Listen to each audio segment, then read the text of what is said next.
Shalom, salam sejahtera untuk kita semua. Dalam kesempatan yang baru, dalam pembelajaran yang baru, kali ini anak-anak kita akan mempelajari tentang kimia unsur. Kimia unsur yang kita pelajari ada golongan utama, golongan transisi. Nah, di kelas 10 semester 1, anak-anak sudah mempelajari tentang sistem periodik unsur. Dalam sistem periodik unsur itu banyak sekali sifat-sifat fisik dan sifat-sifat kimia dari masing-masing unsur, terutama yang dalam satu golongan. Golongan utama itu terdiri dari golongan 1A, 2A, 3A, 4A, 5A, 6A, 7A, serta 8A. Masing-masing memiliki nama untuk setiap golongan. Nah, kalau dia golongan alkali untuk golongan 1A, di situ tidak termasuk hidrogen. Kalau 2A dinamakan golongan alkali tanah.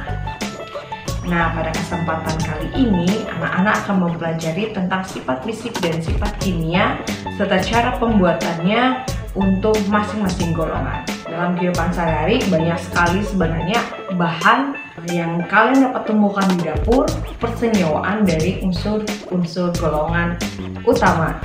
Salah satunya nanti akan kita bahas di pembahasan selanjutnya. Mari kita simak. Kita mengetahui bahwa banyak sekali unsur-unsur yang ada di alam.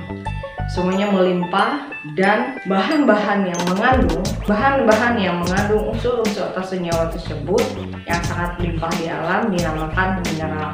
Dan biasanya semuanya dimanfaatkan untuk keberlangsungan hidup dan pemanfaatan yang lain, terutama dalam untuk estetika, kemudian elektronika, dan hal-hal yang lain. Mineral yang secara komersial dapat dimanfaatkan dan dapat digunakan sebagai sumber pembuatan logam atau yang dinamakan sebagai biji logam. Nah, anak-anak dapat melihat pada gambar seperti berikut ini, beberapa mineral tersebut dimanfaatkan untuk maksud pembuatan yang lain. Kita kasih contoh, ada mineral dari kemudian titanium, kemudian sulfur, kemudian boksit sebagai sumber dari pembuatan aluminium. Jadi di alam itu tidak dalam keadaan unsur murninya saja, tetapi dia dalam bentuk senyawa atau yang dinamakan dengan mineralnya. Nah, berikut ini adalah contoh dari kelimpahan-kelimpahan unsur yang ada di alam. Nah, dapat memperhatikan bahwa banyak sekali mineral yang ada di alam itu dalam bentuk senyawa, baik itu senyawa kloridanya maupun dalam bentuk natriumnya, kemudian dalam bentuk senyawa-senyawa yang lain. Nah, secara unsur, kalau di komponennya, dalam tabel ini Anda bisa memperhatikan bagaimana komponennya yang ada di muka bumi maupun yang ada di alam secara keseluruhan. Nah, di situ bisa diperhatikan bahwa oksigen memiliki banyak sekali komposisi di alam semesta.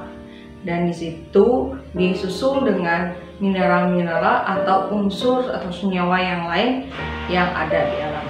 Nah, masing-masing senyawa atau unsur tersebut ada yang berada di kerak bumi atau di kulit bumi, ada juga yang berada di air laut, jadi dalam komposisi tertentu. Nah, di Indonesia tersebar banyak sekali mineral-mineral yang kedudukannya berada di beberapa pulau.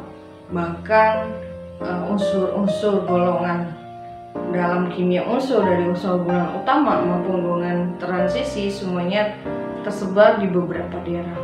Nah, Anda bisa perhatikan di peta penyebaran dari mineral atau biji dari masing-masing logam yang ada di Indonesia, baik itu di kulit buminya maupun di beberapa tempat. Nah, pada pertemuan kali ini kita akan membahas tentang sifat-sifat unsur dari golongan 1A.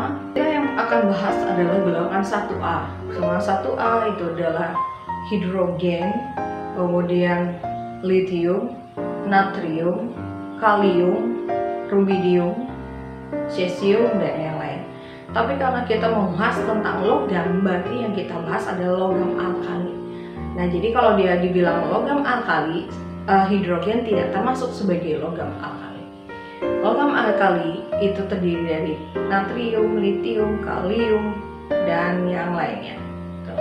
Jadi kalau kita perhatikan secara fisik, itu ciri khas dari, kalau kita perhatikan ciri khas dari golongan alkali untuk logam alkali. Kenapa disebut alkali? Kalau dulu istilahnya alkali itu adalah abu, artinya dia mengandung sifat seperti basa.